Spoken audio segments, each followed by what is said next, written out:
Hi எல்லோரும் எப்படி இருக்கீங்க? நம்ம இன்றைக்கி ரொம்ப ஹெல்த்தியான 100% சுகரே இல்லாத ஒரு ஸ்வீட் தான் பண்ண போகிறோம். நீங்கள் கண்டிப்பாக குழந்தைங்களுக்கு ஸ்நாக்ஸாக கொடுக்கலாம். 30-40 ப்ளஸ்ஸாக இருந்தீங்கன்னா கண்டிப்பாக இந்த ஸ்வீட் எடுத்துக்கலாம்.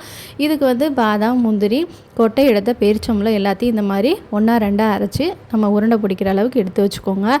இப்போது ஒரு பவுலில் 1 கப் அளவு ராகி மாவு சேர்த்துட்டு 1/4 கப் அளவு சுடு தண்ணி ஊற்றி நல்லா இந்த மாதிரி மாவாக பிசைஞ்சு ஸ்மூத்தான மாவாக பிசைஞ்சு இதை தனியாக எடுத்து வச்சுக்குவோம்.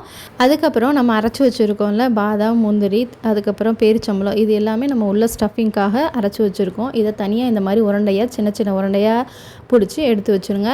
இப்போ நம்ம பிசைஞ்சு வச்சுருக்க ராகி மாவை கொஞ்சம் சின்ன உருண்டையாக எடுத்து இந்த மாதிரி நல்லா தட்டையாக பரப்பிட்டு அதுக்கப்புறமா நம்ம உருண்டை பிடிச்சி வச்சுருக்கோம்ல நட்ஸ் அதெல்லாம் ஃபுல்லாக உள்ளே வச்சு நல்லா கவர் பண்ணிக்கோங்க. வெளியே எதுவுமே தெரியாத அளவுக்கு நல்லா ஸ்மூத்தான பாலாக இந்த மாதிரி கவர் பண்ணிவிட்டு நம்ம இட்லி பாத்திரத்தில் தண்ணி ஊற்றி இட்லி வேக வைக்கிற மாதிரி மேலே உருண்டை பிடிச்சி வச்சுருக்க ராகி மாவு லட்டு எல்லாத்தையும் மேலே வச்சு நல்லா ஒரு 10 நிமிஷம் வேக வைங்க.